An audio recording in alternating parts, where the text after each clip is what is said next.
Okay, example 1. Right now, 9 to the power of 3/2. There's nothing we can do to solve that.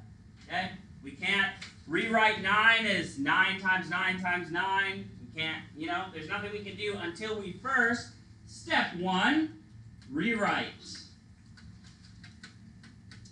as a radical. So the first thing we are going to do with rational exponents is rewrite it as a radical.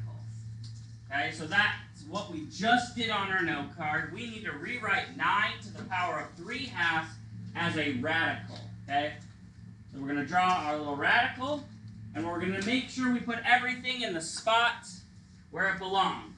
So the big old 9 is going in the middle. Our base goes inside our radical. The top of our fraction becomes the exponent. And the bottom of our fraction, the index. Very good. It goes on the little baby shelf right here.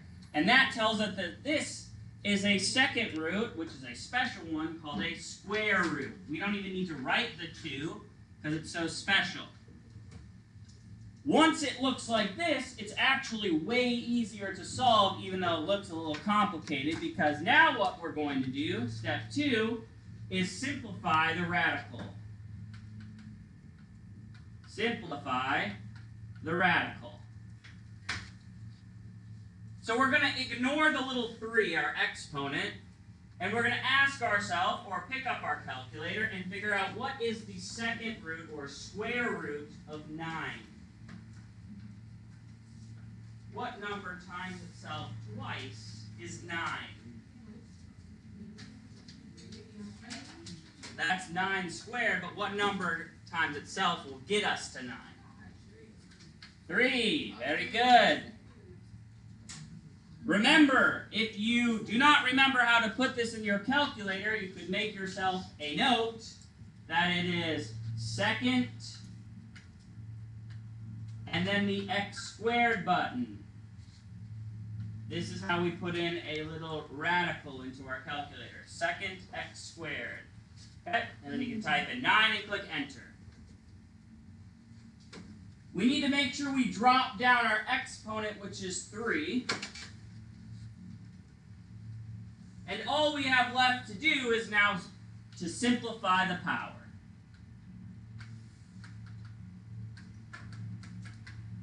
Simplify the power.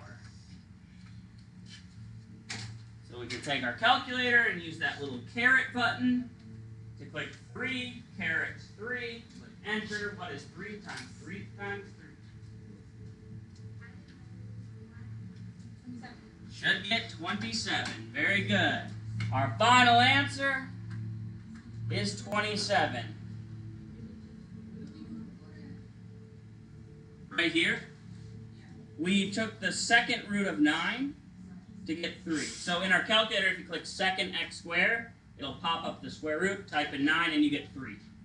And then we just took this other exponent and brought it down. So in your calculator, if you type in 3 to the power of 3, 3 caret 3, it gets you 27.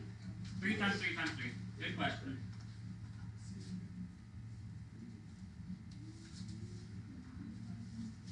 All right, example 2. Write it down if you do not already. We have 8 to the power of 2/3. Again, we're going to follow these same 3 steps. These same 3 steps. First, we want to rewrite it as a radical because this is no good for us. We can't really solve this right now. So, we write our radical. On the inside, I write the big 8, the base. Which number goes on my little shelf? 3. Yep, 3 at the bottom. Yep, 3 goes on my little shelf. So this is in a second root. It's a third root this time. Cube root. And the 2 is my exponent. Now here we should take a second to just remember how do I type in a third root into the calculator. Okay? Guys, grab a calculator. To type in a third root on the calculator, the first thing you need to do is type in the index. And what's the index for a third root? 3. So first,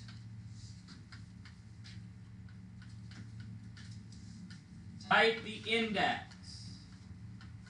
That's the little number up here. Type in the index.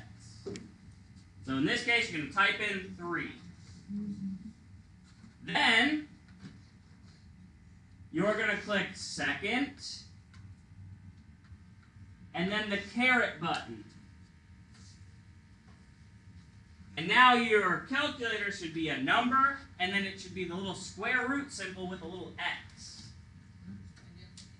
And now you can type in the 8. Yep. Then type in your 8 and click enter. I got 2. That's exactly what you should get. Oh, wow. Okay, so you should end up with 2. And now we're going to drop down our exponent. And we're on to our third step, simplify the power. So we just have to figure out what is 2 squared, or 2 to the power of 2. 4, and you're done.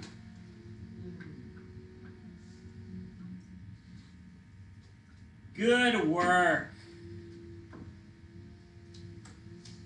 One more. Now you'll learn about Kravitz and Eyes. We like to throw in a curveball at the end. Okay, what's the curveball in example 3? It's a negative fraction, a negative rational exponent, which is one of our note cards we did just the other day. 4 to the power of negative 3/2.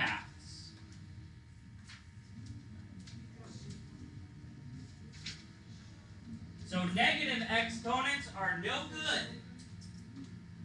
And one of our note cards tell us how to get rid of a negative exponent. Do you remember? I'm going to turn this into a fraction. What number will go under here? A 1. You can always add a 1 to the bottom of a number to make it a fraction. To make this a positive 3/2, I'm going to take my entire power and I'm going to move it to the other side of the fraction bar. In this case, it was on the top. I'm going to move it to the bottom. After I do that, I'm not going to have anything else left on top, so I put a 1 there. And now my power is going to go to the bottom, only my negative exponent is going to become a positive exponent.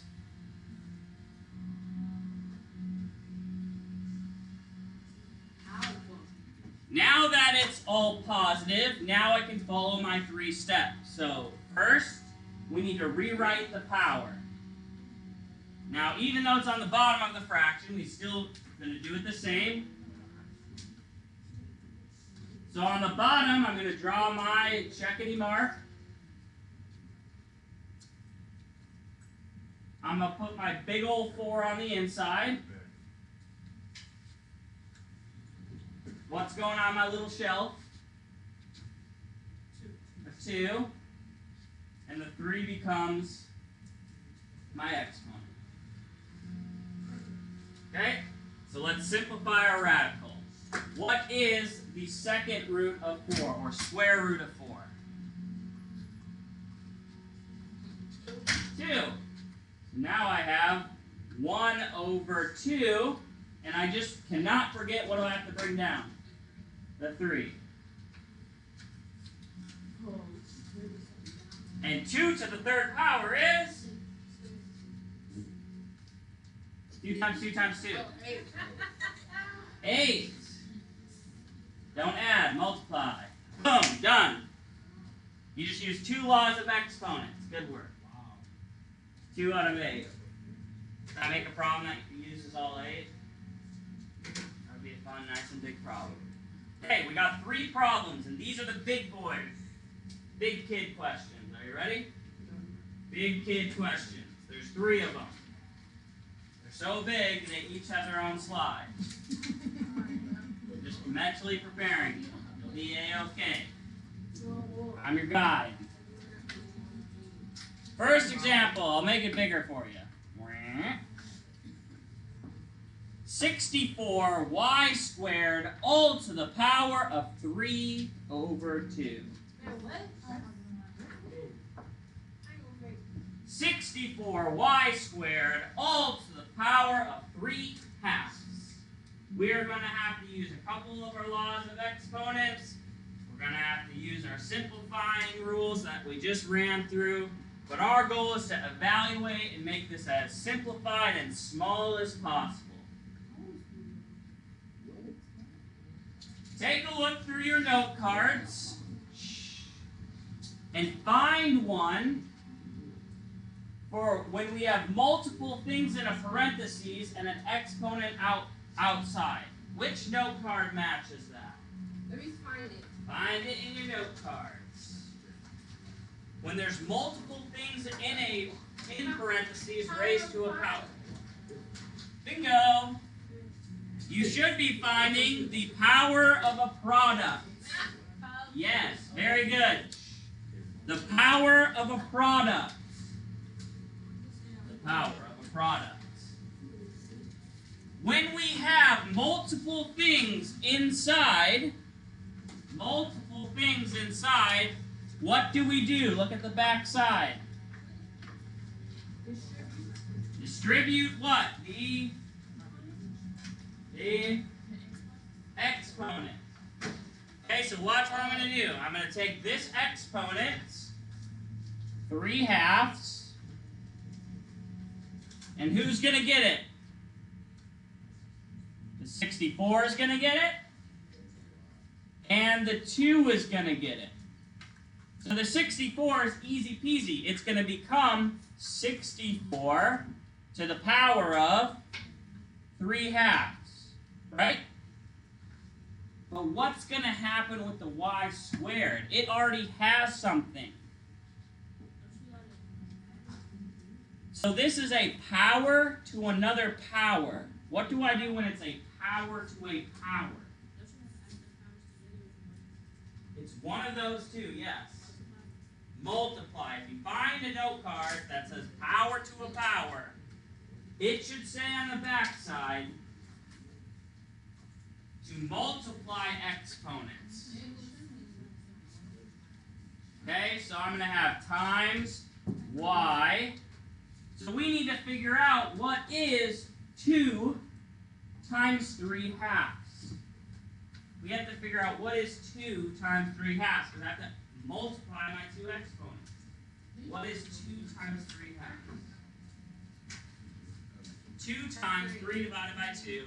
I agree with that. What do you get? 3.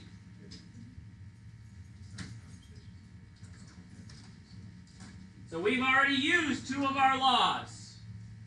Power of a product, we distributed. The 64 didn't have an exponent, so we just gave it to it. But since y to the second had one, we had a power to a power, so we multiplied.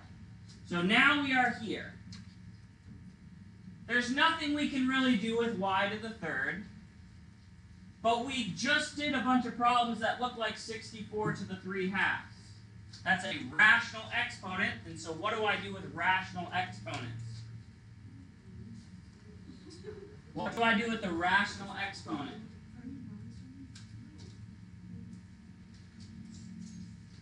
Find your rational exponent note card. What am I going to do? We just did it.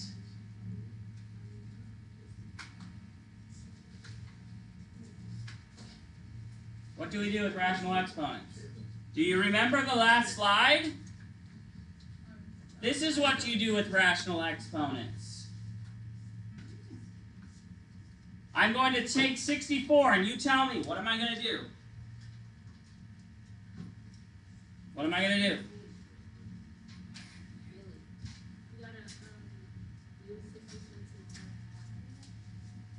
So remember, we're going to turn this into a radical. So everyone should draw a radical. Put the 64 on the inside. Now what? 3 on the outside, 2 on the little shelf. Don't forget, you always drop it low in this class, so bring down your times y to the third. We don't want to forget about it. It's still there, it doesn't disappear. And now we're going to keep simplifying the second root of 64 to the third. So what am I going to figure out first here?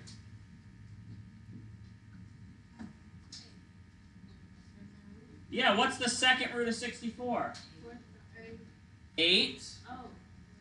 So this is 8. What do I need to make sure I bring down? The 3, and what else? Times y to the third. Okay, one more thing to do. What is 8 to the third power? You should get 512. And don't forget, we're going to bring down y to the third.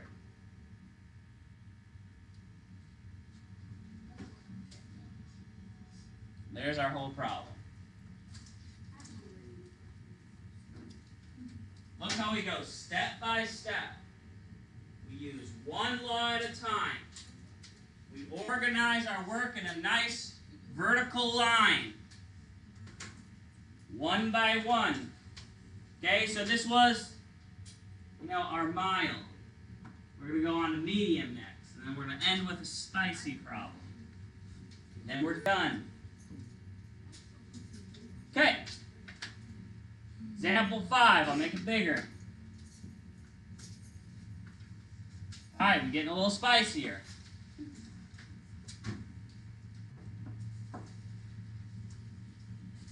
Four x to the third, y to the fifth. All to the power of 1/3. All to the power of 1/3. We're going to take our time on this one. Okay, there's a lot of moving parts. And you really got to focus.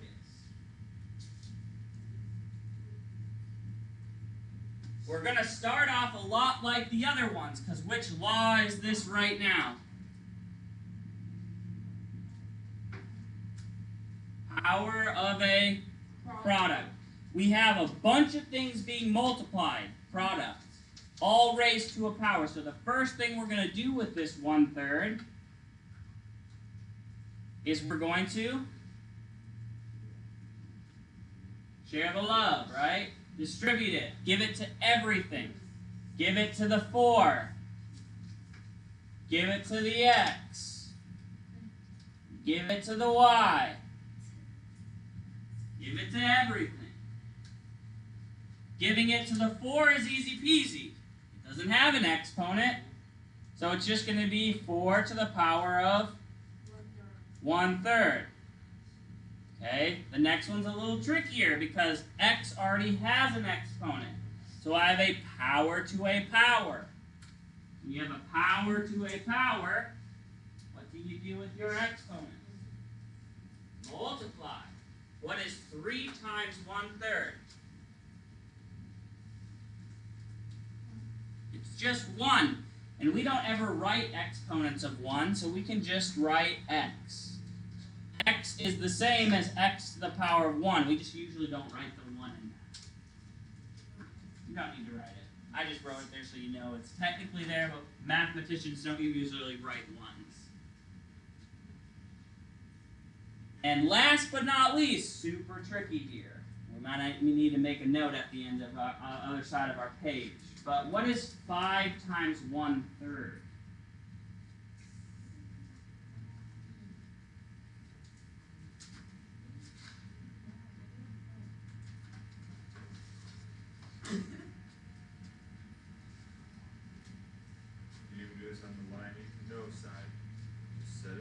When you write down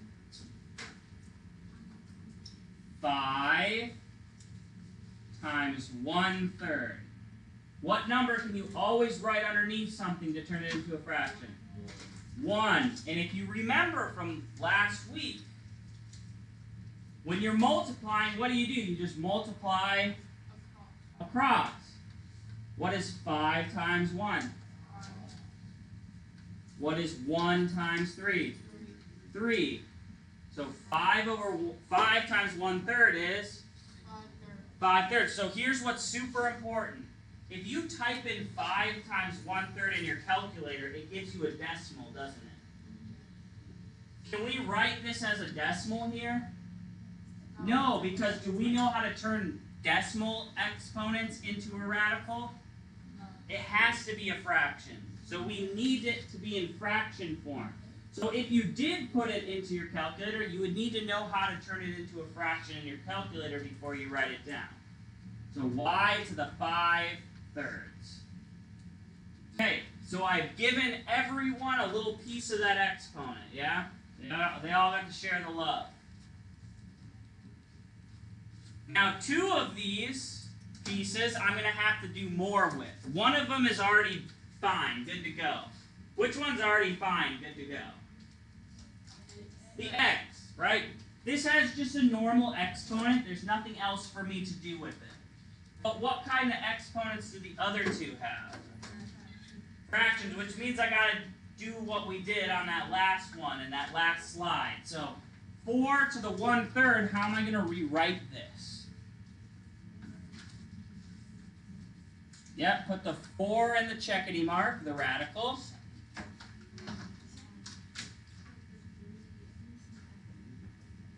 Put the 3 on the shelf, and here's a little secret.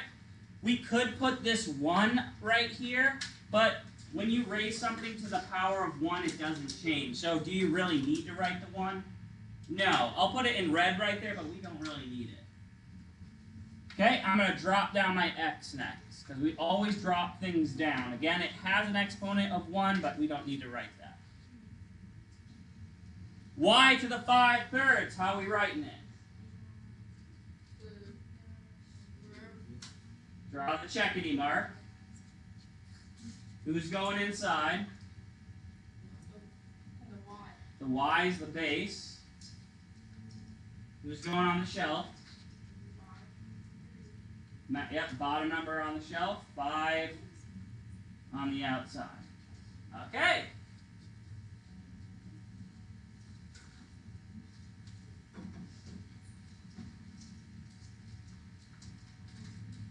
So what happens when we put into our calculator the 3rd root of 4?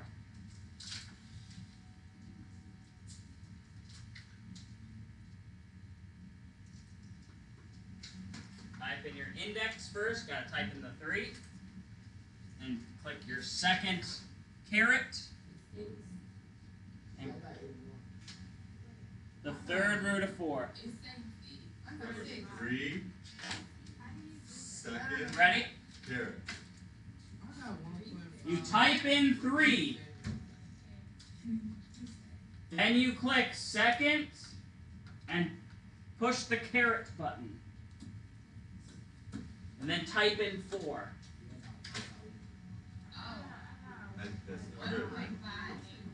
It's a bad number, isn't it?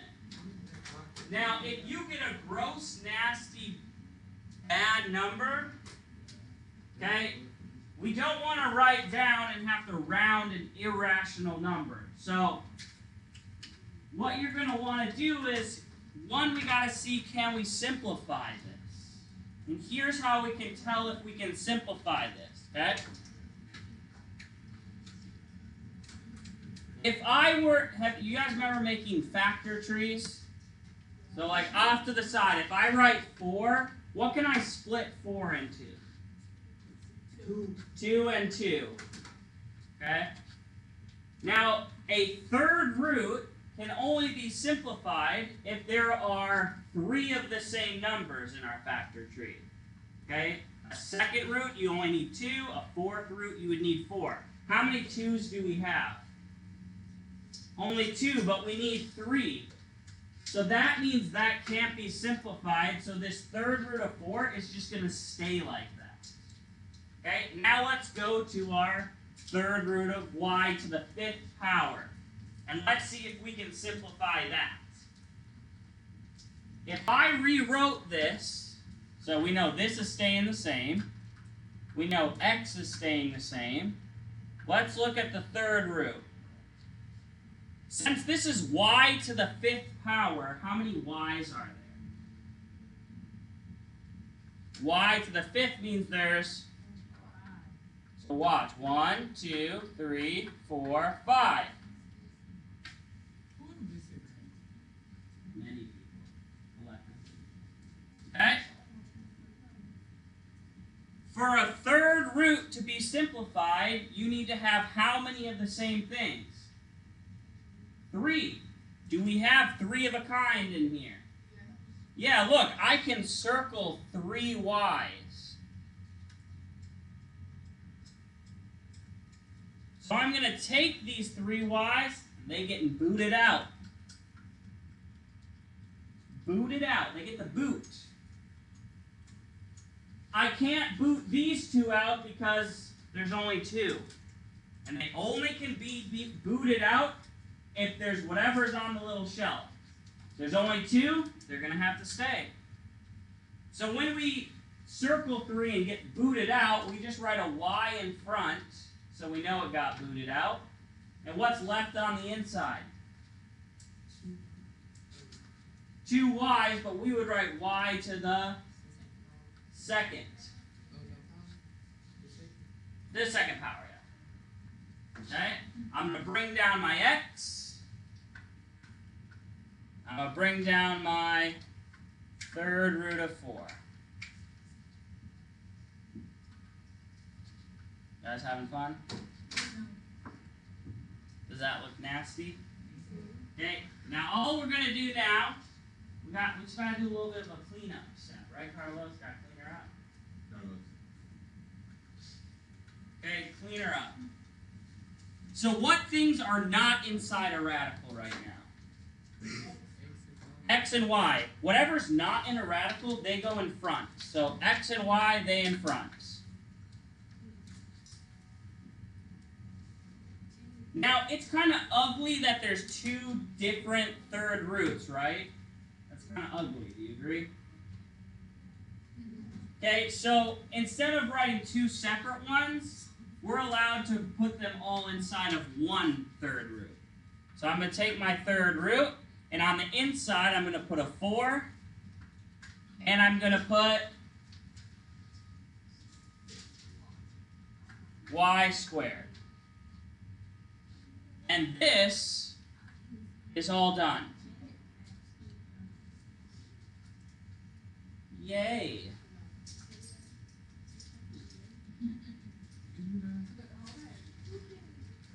We got one left. The extra spicy one. I think the next one's actually easier, but preference. Do we have any questions on this? Look, I'll zoom out a little bit for you. Do you guys have any questions on these parts? No? Good? Are you sure? Oh, we got one more. Oh my god. We distributed the exponent, and then we simplified some radicals. We're going to do one more. I think the next one is personally a little easier. Okay? Example 6. Oh my. Last one. What number is on the shelf when there isn't one? It automatically defaults to a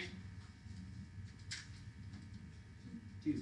So if you don't see a number on there, it defaults at a 2. Okay, so we're going to evaluate this bad boy. I think this one's fun. This one's a good one. Good one. Math isn't fun until you get it right. Then it's fun. Right, yeah.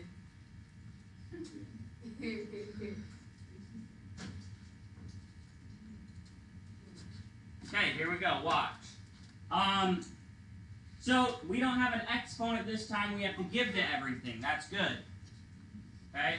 So what we're going to do is we are going to expand this out as big as possible, because since this is a second root, as long as I have 2 of a kind, they get booted out.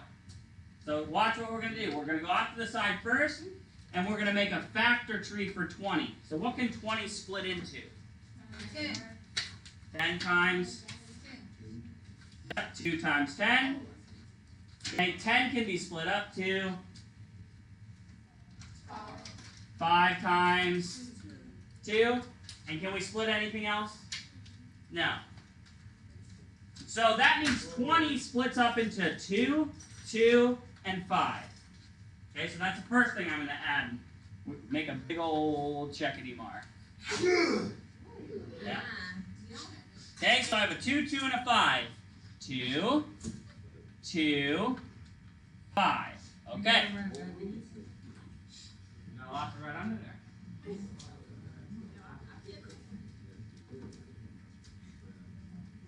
Look at x to the third. How many x's are in x to the third? 3, right? X to the third means there are 3 x's. So I'm going to write x, x, x. How many y's? 2 y's. Y, y. We are doing this because we're trying to figure out what has a buddy that we can boot, so we can boot him out. So, in this problem, the number on our little shelf is 2. That means how many buddies do there have to be to boot out? 2. So there's 2 2's. That can be booted out. What else? 2 x's. That can be booted out. And 2 y's. That can be booted out. What about the 5 and the x? You know what we call these guys right here? Losers, no friends. 5, no friends. X, no friends. You're stuck in the cage. They don't get to leave the radical. Hey, I don't know. Maybe 5's a little ugly. I don't know. Okay, so on the outside, we're going to have a 2. We're going to have an x, and we're going to have a y. So the outside, the people who escaped, was a 2, an x, and a y. The people still stuck in our square root, who's still stuck? 5x.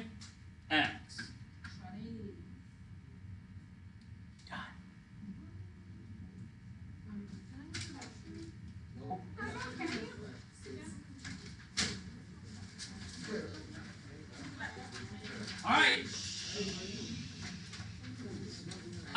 Can I show you guys a couple housekeeping things while you're packing up?